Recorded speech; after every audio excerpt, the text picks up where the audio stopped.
Hi there, welcome back to the channel. This week I'm going to install fuel injection in the Travelall. In a previous video, a buddy of mine and I went to a house that had been owned by a friend of ours who's since passed, and we helped his family organize and catalog all of his international stuff. He had stuff in his garage. They wanted help basically getting it ready for sale, including a truck and a whole bunch of other things. One of the things on the shelf was a Holley Sniper fuel injection kit for a International 304, which is exactly what's in this truck. So I struck up a deal with the family and bought that from them, and I'll take you through how I'm going to install it in this truck. There are a couple of pitfalls. I'll show you what I did to get around that stuff. So sit back and I hope you enjoy it. This afternoon I'm planning out how I'm going to route the fuel system for the Sniper. The issue that I have is that you're supposed to run the fuel pump. You're supposed to have a pre-filter, a fuel pump, and a post-filter. Basically, right after it comes out of the fuel tank, and it's supposed to be as low as the fuel tank. The way that my fuel tank works is, fuel tank's right here. This is the outflow. The outflow elbow goes up and over, and this is the fuel line. The fuel line basically goes up through this little notch here and then up to the fuel pump. What that means is that I've got no place to put a fuel pump and a fuel filter in line right here. I'm going to have to figure out what I do to arrange this thing, because you're supposed to put it at the same level or lower than the fuel tank. The bottom of the fuel tank is down here. I got no place to run this thing. So unless I loop this thing that way and I go down there and I run it along the inside of the frame rail and then back up to the engine, I've got no good way of setting this thing up. And so I'm trying to figure out what way I could do that. Let me get down underneath and see if I can explain better what I'm doing. First thing I'm going to do is jack this thing up though. So now I'm under the truck. This is the passenger footwell. The passenger tire is basically right over my head to your left here. So I'm looking back down to the end of the truck this way. This is the return tube, or the vent tube. This is the fill tube. This is the gas line. Goes up under this or over this body mount and then down basically right to this thing here. This is the pickup tube here. What I would have to do is I'd have to bring this thing somehow over between the tank and the rail here. This is the actual frame rail. I'd have to bring it up and over and then basically go down this way, right next to the muffler, mind you, which I don't really enjoy. I think I might want to putting a heat shield on here or something, because this thing gets hot. I'd have to put it right next to the muffler and then loop it back up and over this way to go back up to the engine. So this isn't going to be just a simple install it and go kind of thing. I've got to try to figure out what I'm doing here. By the way, this weird thing here is the cable for the PTO, which is this thing here. I got to remove this at some point because it's in the way. So I've got to have a think about this. So I'm not sure what I want to do yet.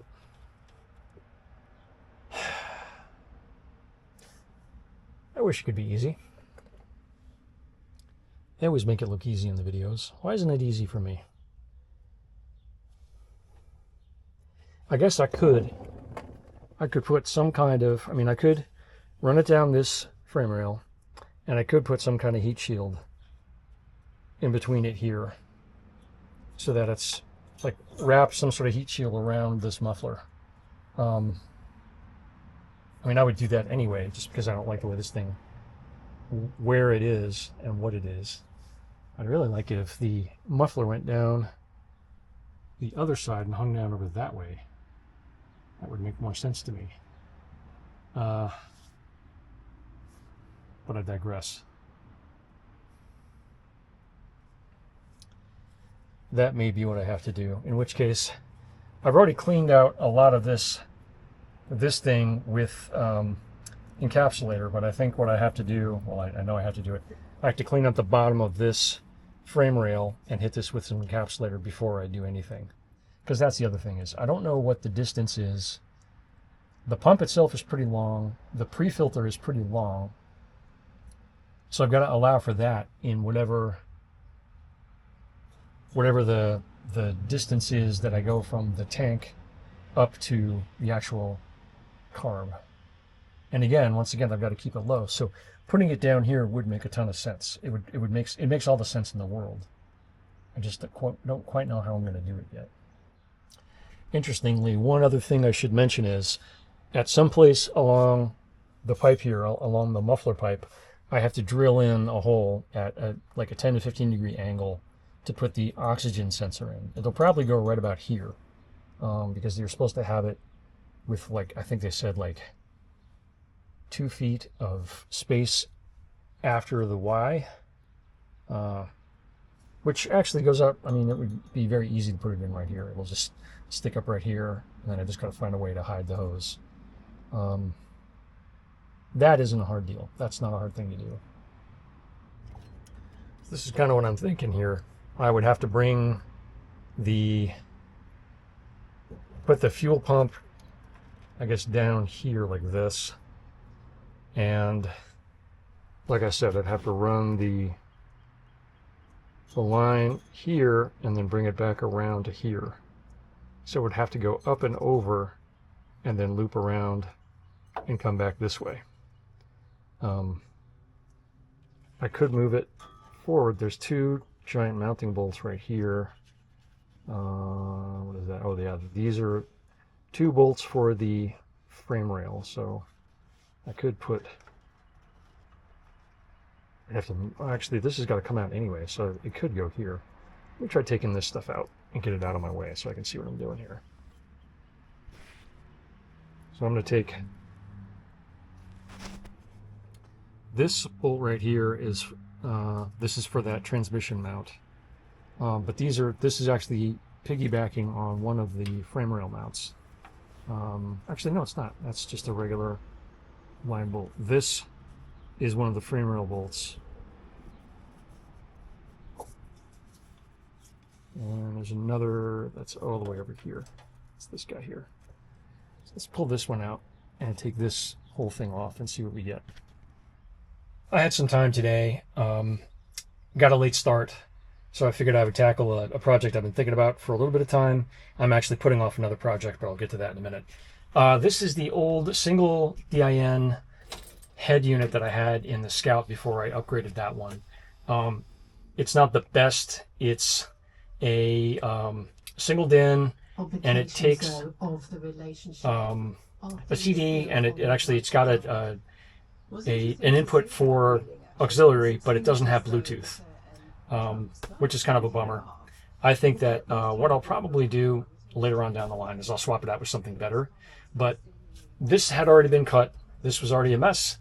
I decided I wasn't going to fart around with the older pieces right now. If I can find a better faceplate later on, I'll do that. But for now, I just wanted to have some tunes in here, so I threw this in. Works pretty well. It's in through the new fuse panel.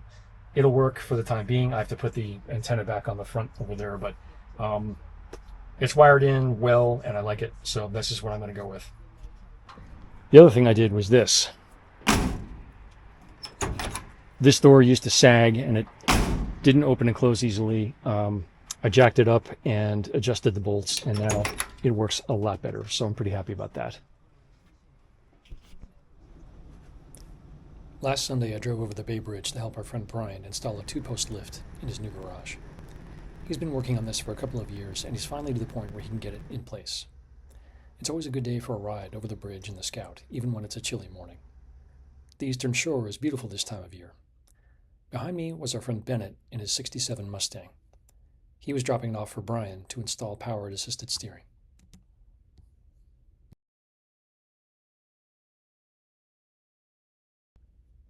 Putting up the lift took the majority of the day.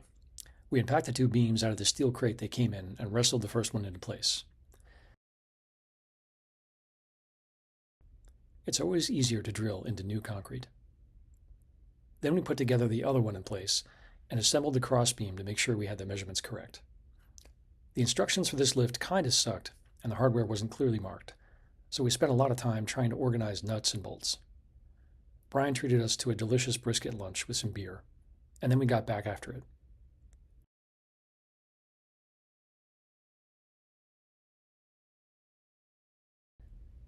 After we got the legs set on each of the posts, we hung the hydraulic lines and got everything roughed in for the electrician. After shooting the breeze and cleaning up our mess, Bennett and I headed back over the bridge with the size of the top up.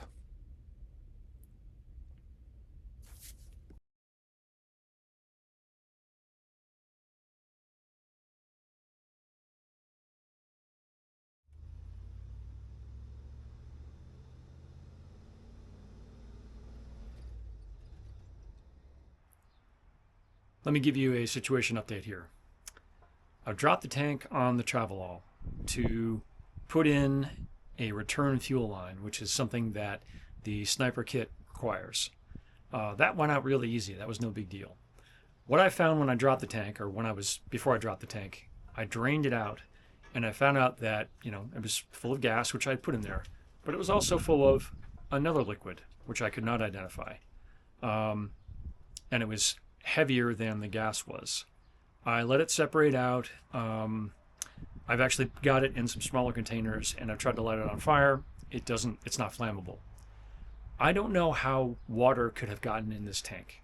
I'm still trying to puzzle this out because it was empty when I put it in a month ago.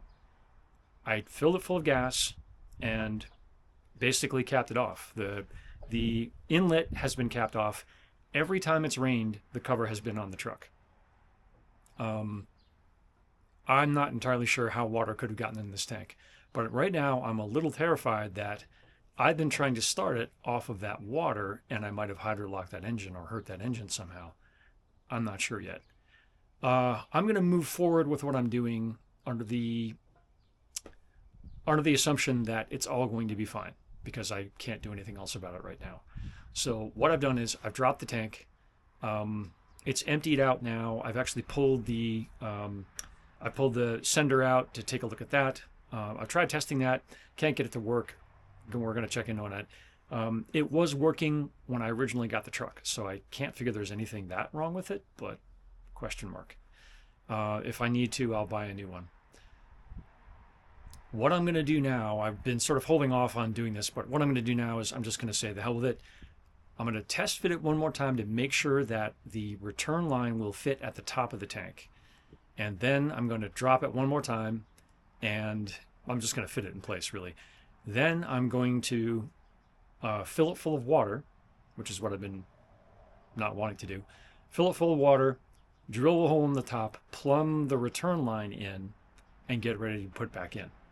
Because that's basically all I'm waiting on at this point, is just to basically plumb that line.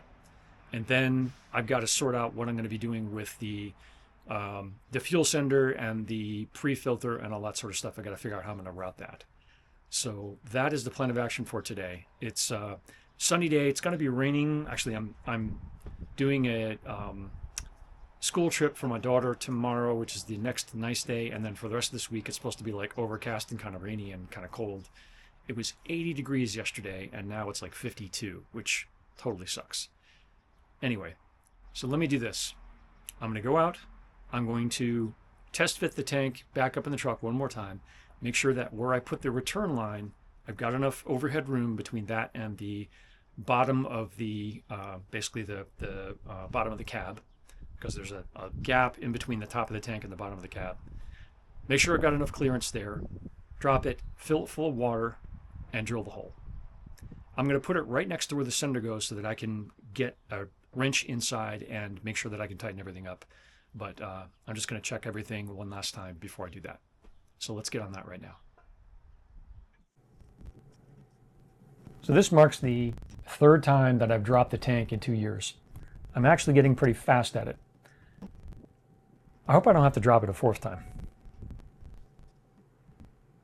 This was basically just a test fit to make sure that all of the fittings were in the right place and I knew where the sender was. So I wound up dropping it one last time to make sure that everything was clear.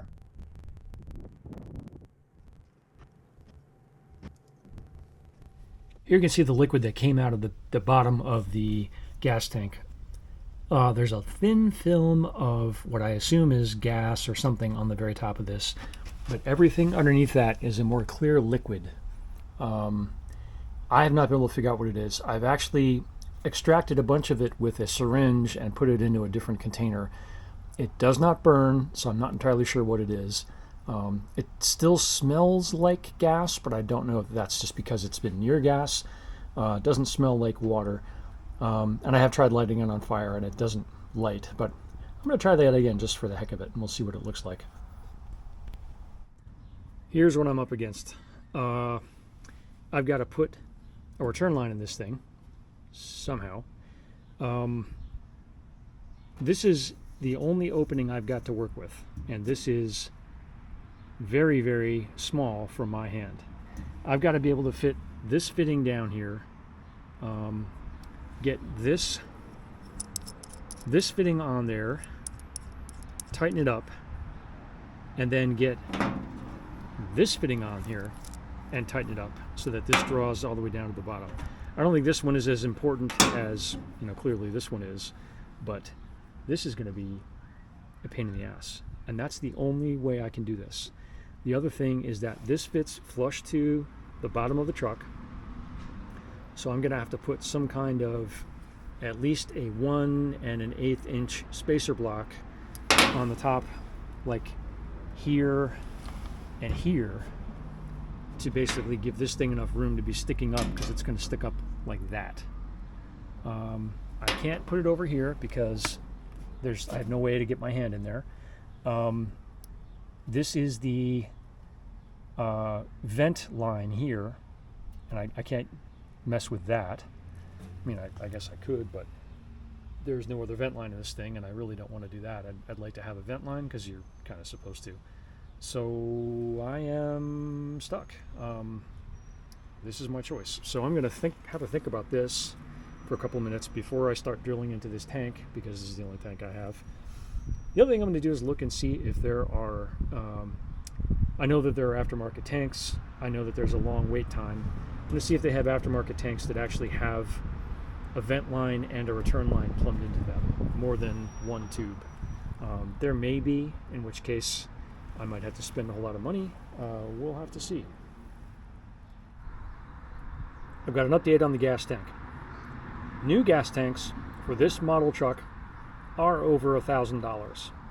If I want one with a high pressure return valve or a return port, I'm going to be spending $1,500, and that's before shipping. So I'm going to work with what I've got. What I think I've got to do is build a tool for these fittings.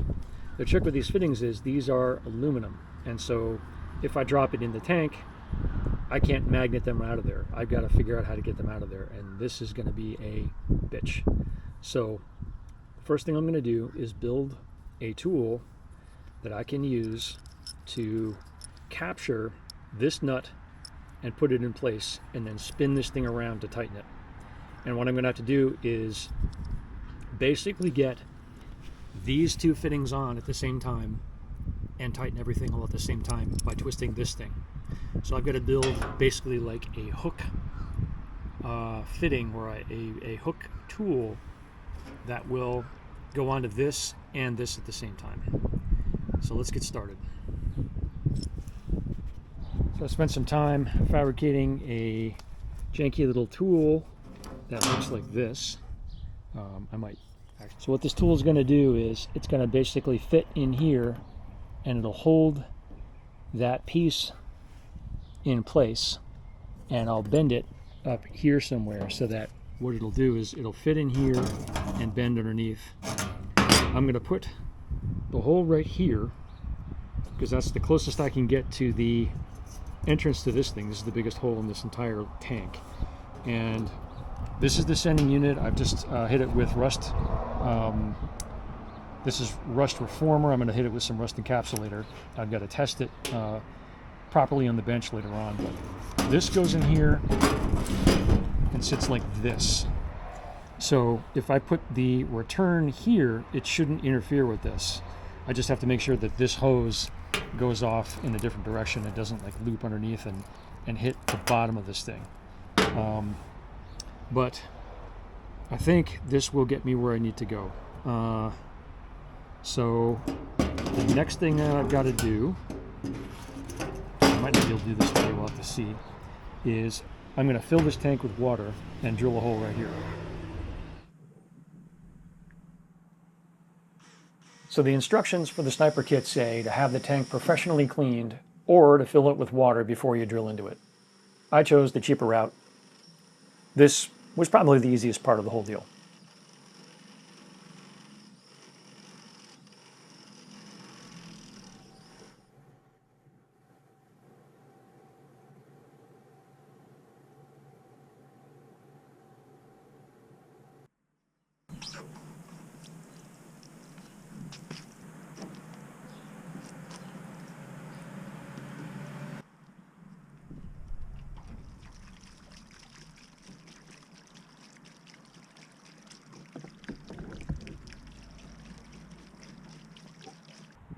After I drained the tank, I used a file to clean out the hole that I'd made, and then ran a magnet inside the tank to get the shavings out, and then rinsed it one more time.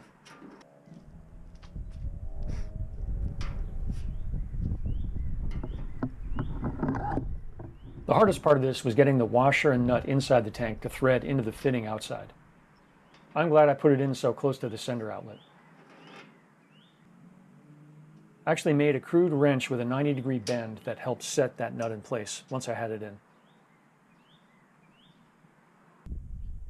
After I dropped the nut in the tank about 4 times, I got a piece of wire, and I found that that was the right thing to help get the second fitting onto the bottom of the inlet.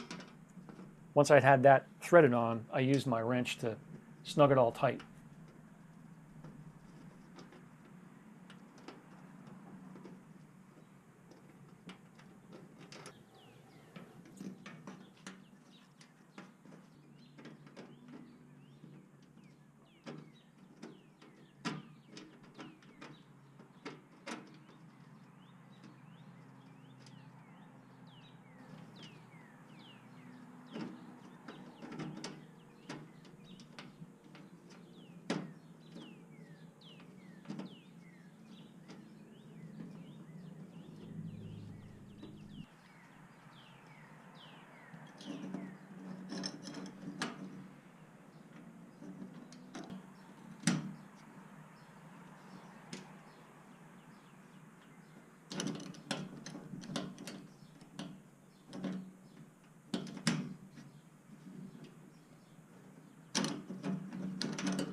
I've got a return line in the tank.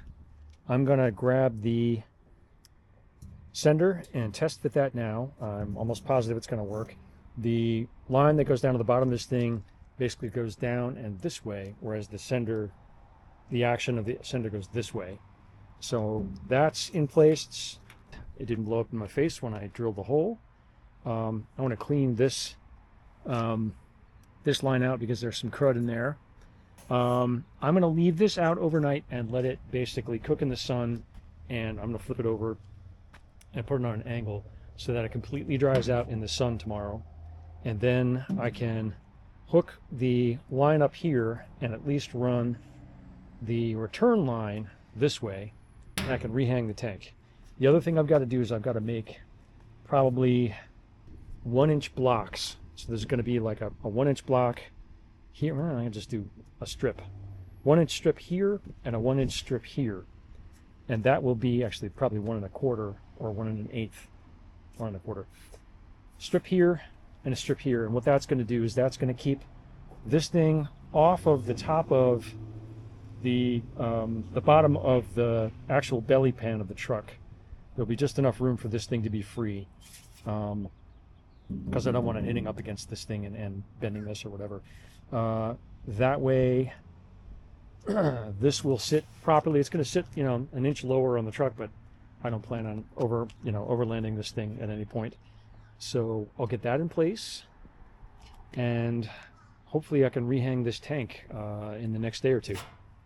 You know, the other thing I'm going to do while I'm thinking about it, while I'm here, is I'm going to run some water in here and out this way, just to make sure. I ran a magnet inside this thing really good to make sure I didn't leave any metal shavings in here, but I'm going to do that one more time just to clean this thing out so it's good and clean, and then I'll let this thing dry. So another quick thing I did today was wire up another little gadget in here. If I turn the accessory on, I've got a little tiny iPod that's hooked up to power source, which is going down through the switched power over there, and I can run this off of my, and it is charging, which is great. So that is done, and I'm really happy with that. So some basic electronics in here, just basically getting my feet wet so that when I go and I put the Sniper in this thing, I know what I'm doing in terms of the wiring loom down there. The other thing I've done is I've actually cleaned that wiring loom up a bit. You can see I started zip tying this stuff together and trying to clean this up so that it's all one bundle. And that will be, again, I'll continue doing that as I add more stuff to the actual fuse block there. Here's where we stand with the fuel pump. I'm under the truck. That's the passenger wheel right there. This is the frame rail. I've got the fuel pump mounted here inside the frame rail, and it's pointed upwards. I'm just clearing the front of the spring hanger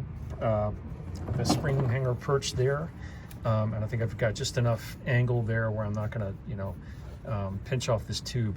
The big thing is going to be to figure out how to get fuel from basically behind this section around, have it loop, and then come back into this fuel filter.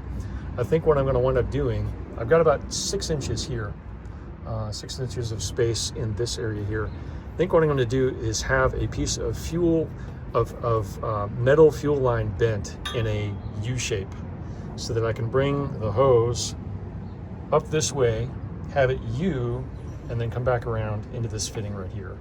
That's the only thing I can think of. If I try to do this with flexible tube, it's, you know, like the rubber tube, it's going to, at some point it's going to, kink, and I don't want that.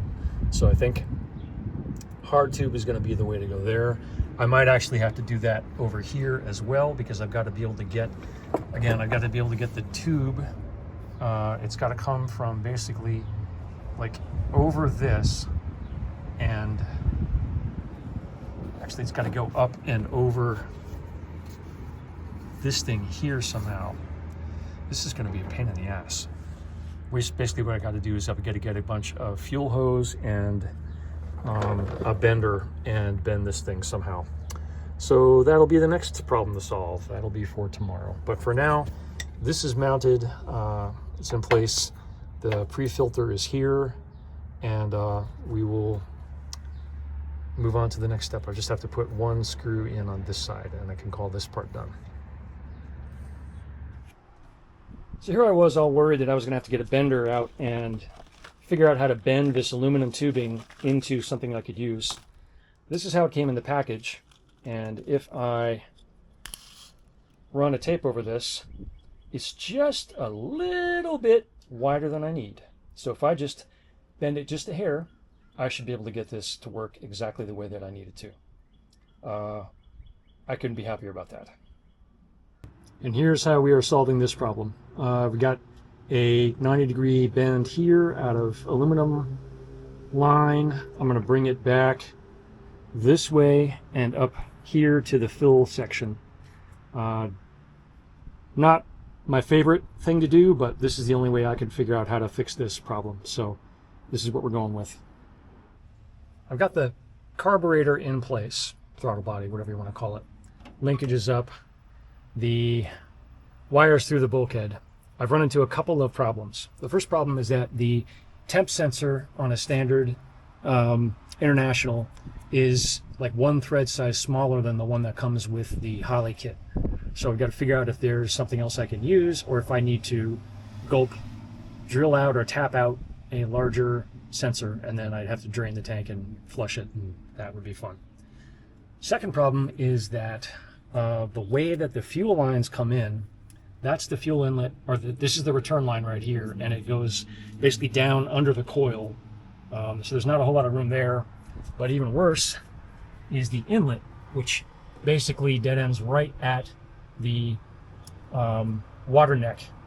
So I've got to figure out what I'm doing here. I've got to look online and see what other people have done to get around this. It may be that I'm going to definitely need like a 90-degree to go that way. So I'll have to see if I can find one that can go on there. I'm pretty sure I can. Send it 90 degrees that way. And I'll probably do the same with this one, 90 degrees, and send it that way. So 2 new fittings there. What else? That's it for now. I think what I'm going to do next is go underneath and drill for the O2 sensor. Next up on the this does not fit list, these clamps that came with the Sniper kit do not fit this big fat pipe that my truck came with.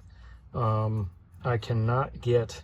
I'm going to try to put a pair of pliers on this thing just so I can see if I can get this thing to bite. But basically this bolt has got to come all the way through here to the end. And I am like at the... This thing is as tight as I can get it. I could just barely slip this sleeve underneath there. So I'm not even sure if I'm going to be able to get this thing to cinch down. So let's see what we can do here. I'll get a pair of pliers on this and see if I make it work. Oxygen sensor is now in. I used pipe clamps because I don't have anything else, and the ones that came with the kit don't work. The fuel pump and the pre-filter are in. I've got a 90-degree bend in this thing with some aluminum. I'm gonna just secure it to the inside of the frame rail with this little gewgaw right here. Next, I've got to put some hose at this side and bring it up through that hole to basically get it up into the engine bay. And we're almost done underneath here, underneath the truck. So you might be able to tell it's dark out. I'm closing up for the evening. It's about 8 o'clock. I've started running wire looms. The carb is on, and I'm just routing some of the different wiring and trying to figure out where things are going to go. I think the fuse block and the relay are going to go up here. I've got the power and the negative wire to the battery pretty much set. I just put the connectors on there. The blue wire there goes around to the fuel pump, and that's snaked down. I've got hose coming up from the fuel pump, and it's basically coiled here because I'm going to wait. I need to wait until I can get the right fittings for that. But the fuel pump is pretty much figured out. The only thing I've got to do is make a ground wire, ground to the chassis, and then route that blue wire a little bit cleaner. I don't like the way it is right now. And then get that capped off on the fuel pump itself. Then I've got to start sorting out the other connectors. This pink wire goes to switched power, so that can go into the cab. That's pretty easy to do. This connector is a bunch of stuff that I'm going to need. This yellow wire is the coil. I've got to lengthen that because that's like super short. And I don't think I need a whole lot of these other ones. And then there's a whole other loom, this guy here. And then the other issue I've got is that, again, the temperature sensor, the sensor here is the hole is too small for the sensor they sent me. So I've got to see if I can find a smaller sensor that'll hook up with the Holley unit. And that's where we stand this evening. We're doing a couple of things down on the workbench this evening, now that it's dark. One of the things I wanted to come back to were my keys. I've got a set of keys, and I have not been able to figure out why they will not come out, or why they will pop out of this lock barrel.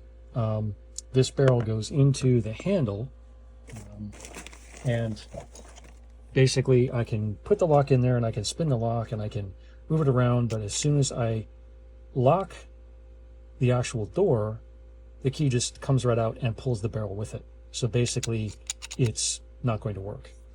I have a new set of lock cylinders here. This is an ignition cylinder, and you can see there's a brass ring there on a spring, and that holds the key in place. What's going on is, what happens with this is I can put this in that lock barrel, but because it's an ignition lock, I can't get the key out. The way it's designed is you're supposed to be able to put the key in the lock, and it's supposed to be able to stay in the lock, or it's supposed to stay in the lock, so that you can't pull it out while the car is running.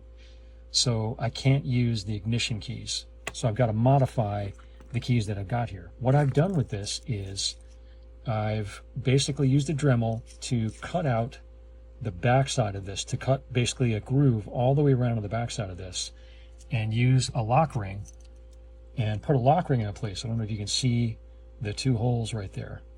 I've got the lock ring in place, and I've basically ground down the side so that it's just the same diameter as this barrel. What I'm going to do next is put it in this cylinder and then widen out the lock ring so that it'll stay in place once it's in here. If that works, this will stay in. This should lock the door as it's designed, and I can reinstall it in the truck, and I'll have a locking rear door. Pray for me. Success. I got this to work. I can hardly believe it, but having brought it to a locksmith and asking him what the story was, he didn't really know. He hasn't worked on old cars like this. I was able to figure out that I needed a pin in the back, like this thing, and I was going to have to make it myself. So I did. I made it myself. This is open. You can see the door will lock on its own. I'm going to try to do this with one hand while I am filming. So I've turned it all the way over to the other side. I can pull the key out, and it's locked. This is awesome. So now I can reinstall this on the back of the truck, and I can use this for locking up the truck. With this, the entire truck will lock up now, which is fantastic news. So I'm really happy to have that done.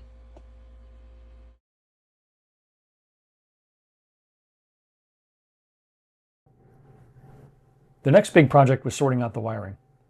The Sniper kit comes with a bunch of different wiring harnesses, most of which I didn't need. It took a while to understand this because there's so much wire to fish here and there. I decided I would find the relay and fuse boxes, put them roughly where they would make the most sense, and then fish the rest of the wire around them.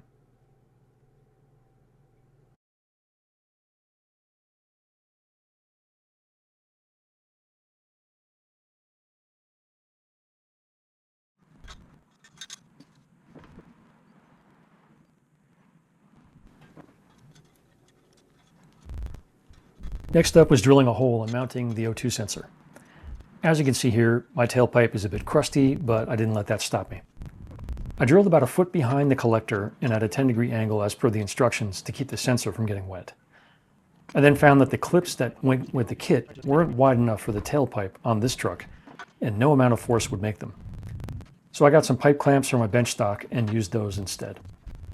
Down the line, I'll put in heavier-duty hardware, but this should work for now.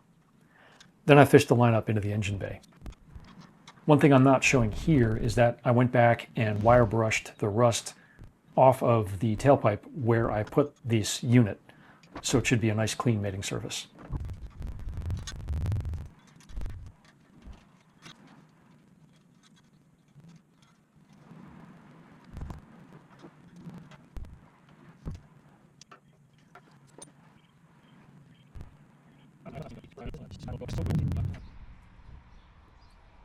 I knew it was going to rain last night, so I ran an experiment while I was here at the house.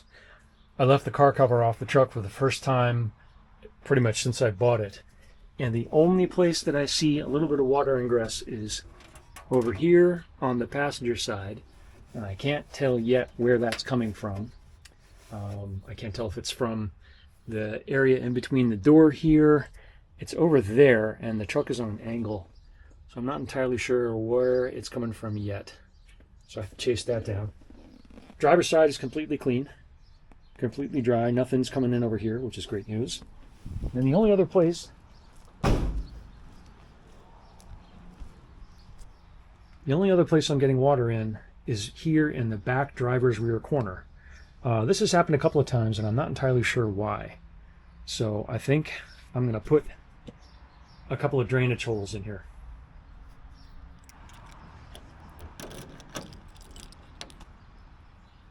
All right, here's the door. Unlocked. Locked.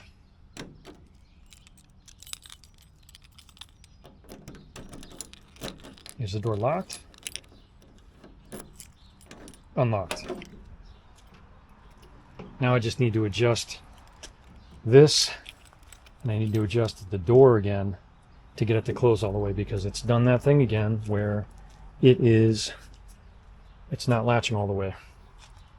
If I can put the plate back here, I just need to move this out, and I've got to find a way to shim this out for good. Move it out even further this way so that it latches completely. Nice to have that done. What you're looking at here is a spare 345 engine I've had sitting in my garage for probably about 10 years. I'm told it's a good engine. It does spin. I've kept it lubricated, and I've turned it over once every like 2 or 3 months. This is a spare. I got it for nothing. I figured, why not? The reason I'm over here to look at it is this is the water neck, the base of the water neck that is part of the entire manifold system here. This is the temperature sensor that came with the Holley kit.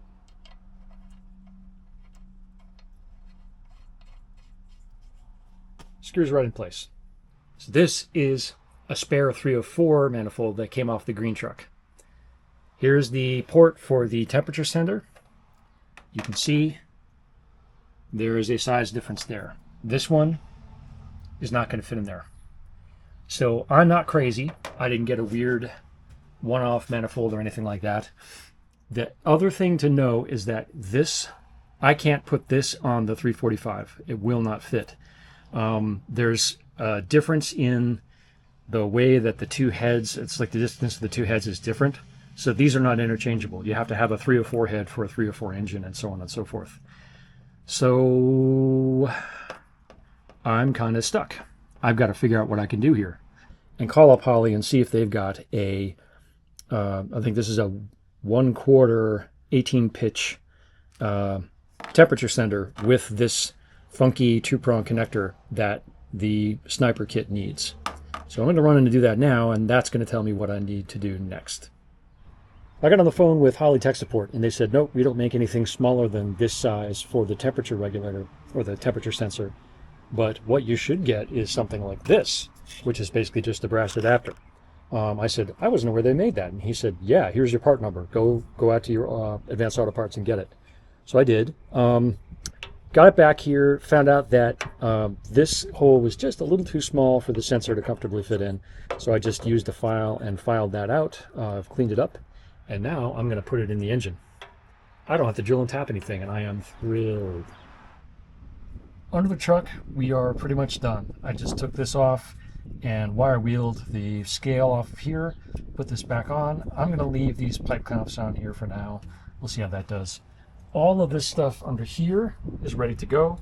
The grounding wire is hooked up to this, and over here, both of the electrical leads are hooked up to the water pump, or excuse me, the fuel pump.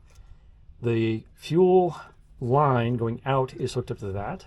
The next thing I'm going to do is put a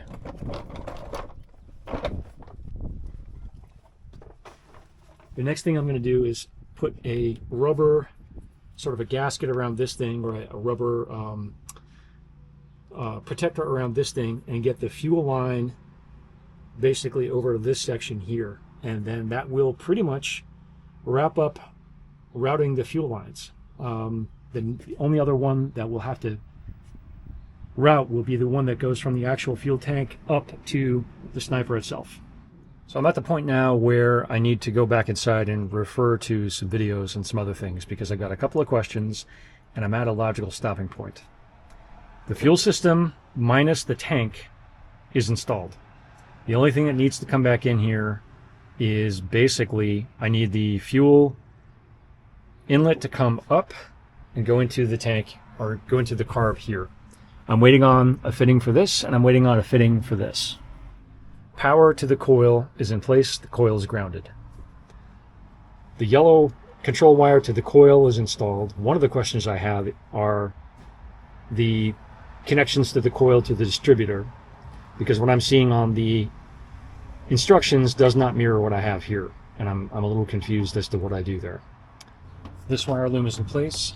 I've got a positive cable and a negative cable ready to hook up. The relay's in, the fuse is in. This pink wire is switched power and goes into a switched power outlet on the fuse panel. This is the yellow wire that goes to the coil. The temperature sensor is in, and this wire is going into the carb. This is the wire that goes into the Sniper control panel, which is inside now. This is a plug that is for a bunch of like extra stuff, and I'm not really sure what to do with this, to figure out if there's a way I can block this off or something. And I think that's it. This green twisted pair is for an MSD ignition. This is like the ignition harness, and so I don't need this, so I'll have to see about maybe taking that out. Yeah, this is the last big one. I think everything else at this point is hooked up and ready to go. So I've got to figure out the coil situation,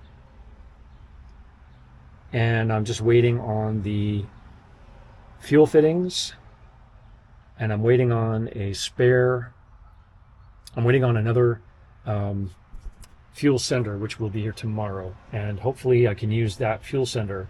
I was told that a fuel sender from a 57 Thunderbird can be modified to work with the tank that I got, so I'm going to look at the two of them and see if that will work. That should be here on Sunday. I'll be out of town tomorrow, but I've done almost everything that I can do at this point, minus the fuel. The one thing I'm going to do when I bring the fuel up here, it's going to stop right about here. I'm going to put the one thing I'm going to do with the fuel hose is right about here. I'll put that secondary filter in before it gets to the carb up here. I didn't want to put it down there because I was out of room, so that'll go right about here, and I can also keep an eye on it and see if there's anything getting in there, any particulate. The other questions I have are actually left over from the old carb. I've got a vacuum hose here that goes to that valve in the back of the manifold that's been capped off. This was never hooked up. I'm not sure what it goes to. I'm pretty sure that's got to go to something on the carb, but I'll have to figure that out. I don't have any other vacuum hoses on this truck. Everything else is pretty much covered up, so I'm just going to keep these other ports plugged up, and I'm not going to mess with them. There's a port down here, there's another one there. I don't need them. I do have to figure out what to hook the PCV valve up to, and I might wind up changing that out later on. I'll worry about that later. The other thing I've got that should be here shortly is a new battery cable. I've had some issues with this thing cranking. It has felt like it doesn't really want to crank too much. That could be because the starter is old or bad. So I may have to replace that at some point to get this thing to work properly, but we'll see. Right now, I'm going to check out and figure out what's going on with the coil.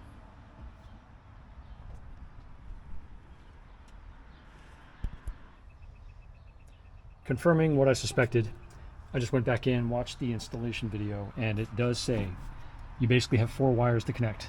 You've got the coil wire, you've got the switched power wire, you have the hot wire, and you have the negative wire. Everything else is sort of You know, you need to hook other stuff up, but those are the 4 that are the big ones. So I think I'm in pretty good shape for what needs to go on this thing. As I said before, I'm still waiting on just a couple of parts. All I've got to do is rehang the tank, put a new sender in the tank, rehang the tank, and then hook up the supply and return lines. And then I can try cranking this thing over. So I'm hoping that I'll get those parts at some point early on Sunday, and I can get this thing rolling.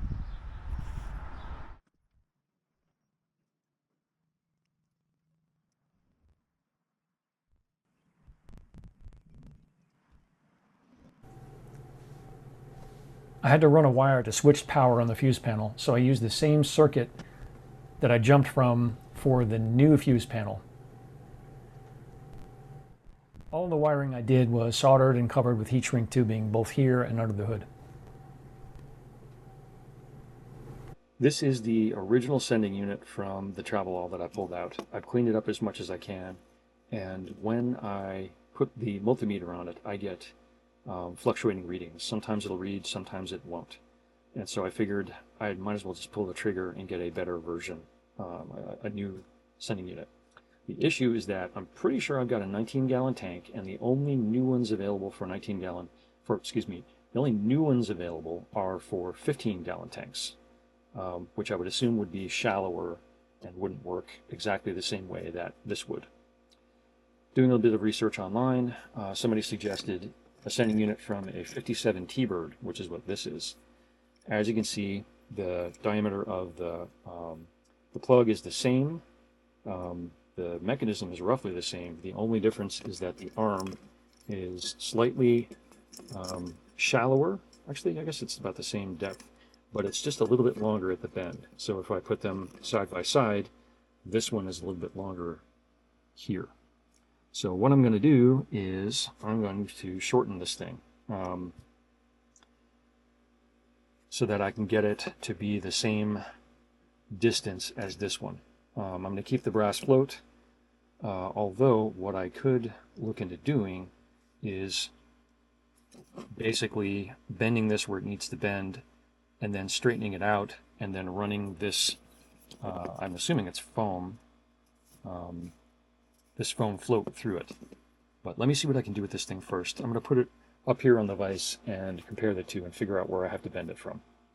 So if I put the positive on the sender and I just ground it to itself here, you can see the readings get all crazy and they fluctuate. If I move this thing around, they just get all wild and nutty, and I'm there are certain points when I get the OL, which basically means there's no reading. So I can't count on this thing to give me a consistent reading. And I'm not going to work with that.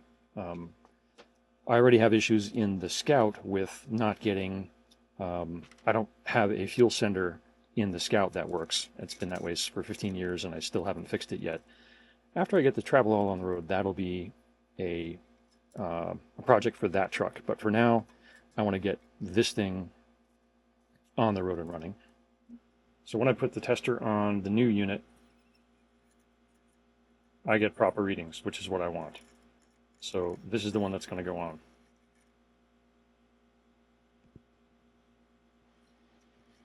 So when I look at these things on the bench vise, now that I've got them basically parallel to each other, this would be the top of the tank here. I was thinking I was going to have to like shorten or lengthen one of these to get it to fit. But it's actually, if I look at these things in parallel, they come down almost exactly the same length. And then when they come up, they end up at almost exactly the same place. So I think I'm going to just leave this alone and put it in the tank and see how it fits. I'm not going to mess with it because why break it if it's only off by a little bit? I can work with that as long as I have some idea of what I have in the tank. I think this might just do it. So let's fit this in the tank and see how it works.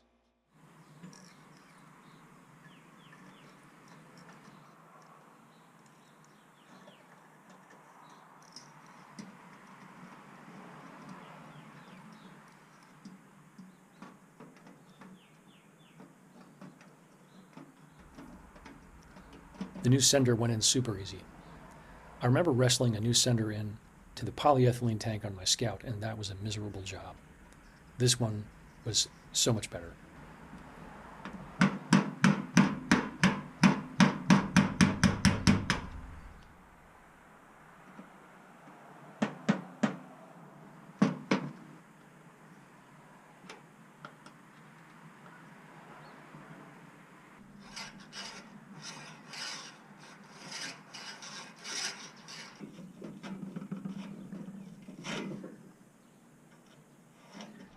I put 2 wood blocks and just sort of put some liquid nails on them here and here, because I've got to be able to clear this much space with the outlet valve.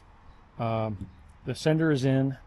I've cleaned out both of the inlets and the outlets, and I am just now about to put this thing in. So let's go set the camera up and put this thing back up on the truck.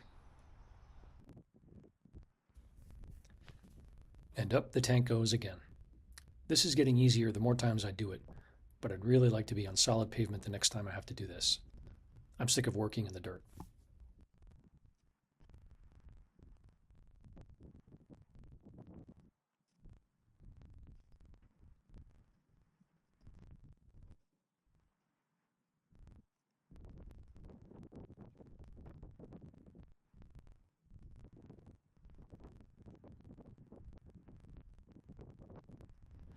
So the next problem I've got to solve is these straps do not reach anymore. Because this tank has dropped 1.5 inches, these are not long enough. So what I'm going to wind up doing is cutting extensions for this, welding them on, cutting these brackets off, and welding them to the new brackets. So I'm going to do about 9 inches of extension, and I'll overlay it here. I'll try to cut some of this stuff off, reuse this, and weld. I'll probably just drill through this and weld that onto the extensions so that they will reach the attachments up here. So that's what's up next. It's fun to make sparks, and it's even more fun to weld metal together. What you don't see here is me setting up the brackets in the wrong direction and having to cut them off after I welded them into place. I was getting pretty cranky at this point because I was trying to go too fast and wasn't thinking and stopping enough to make sure I was doing the right thing.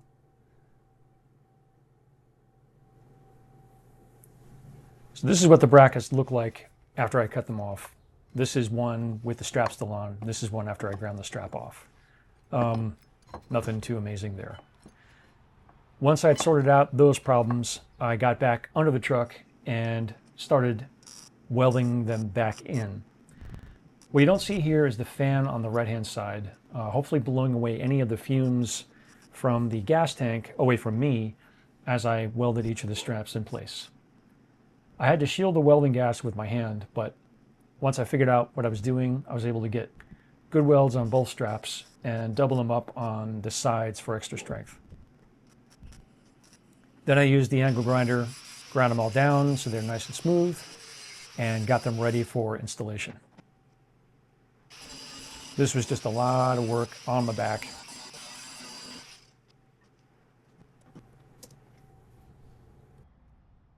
After a lot of fabrication work this afternoon, I've got longer tank hangers on this thing. They're welded in place and ready to go. So I'm going to get this thing installed. I just got to put a little bit of rust stop on the back side of this one. And then I'm ready to hang the hoses and finish up with the gas tank, hopefully. I had to do a little last minute welding. The front mount bolt, or the front mount nut that was a captive nut up inside the body, came loose on this side. I had to repair the other one. I just basically loaded this thing up with welds. I'm not even going to try to clean it up or anything. It's in there, it's sprayed. I'm going to let it dry for a little bit, and then I'm going to get this thing in place. The way that the water neck works on this truck is that it is right there, and I need a 90-degree angle for it, and that one is too long. So I've got to come up with another way to get a 90-degree angle on this thing going that way. I can't put it in there. It's just not going to fit. The one over on the Return is fine, so I'll hook that up, but this one is not going to work. I've already taken this thing off just to see if I've got any room, and it just will not fit. It's like just too long by about, I would say, like 1/8 of an inch, which is really frustrating. So I've got to find something else here. Okay, with the exception of the 90-degree elbow up here, the engine bay is set. The return and supply lines are both in. I'm just waiting on that fitting to go in. I'm going to get some zip ties and just zip tie this up so it's off the manifold, and I'll probably get some wrap and wrap it later on, because I don't like how close that is to the manifold, but you know, it is what it is. So let me get some zip ties and do that, and then I'm going to finish up under the truck itself, because there's one length of hose that's got to go in that's left.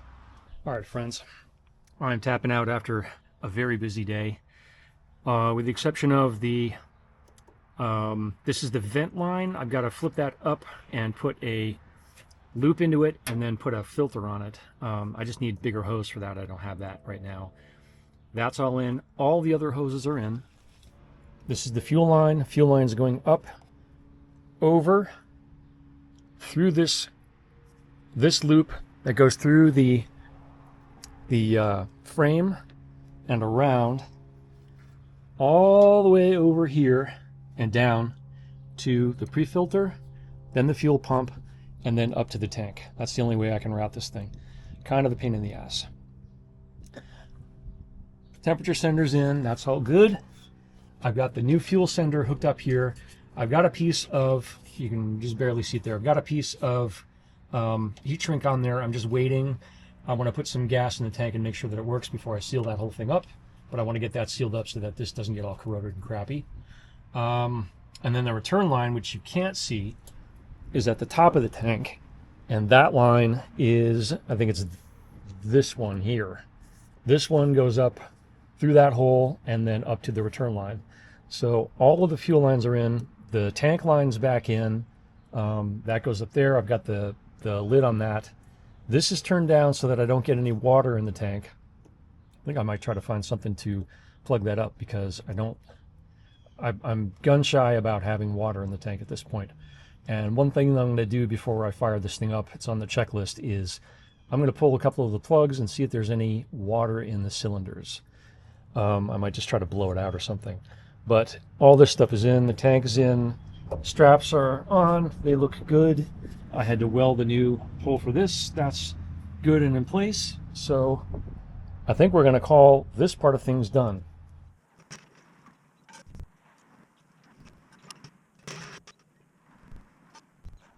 As I mentioned earlier, the fuel line is going up, and I basically just got a length here that goes to the end because I haven't cut that yet.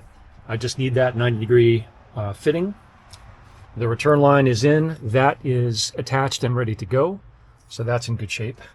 And as far as I am aware, all the wiring is ready to be hooked up. So it's basically just that 90-degree line there. And then I can test fire this. I can put gas in the tank. I can check the cylinders. I can do all that other pre-flight stuff and then give this thing a test run. So I think that's probably where I'm going to leave this video for the week, because I want to get this one up and out of the way. So that's going to do it for this week's video. Thanks for watching, as always. I'll put some links up there for merch, and if you like this video, like and subscribe, and I will see you in a week or two. Thanks.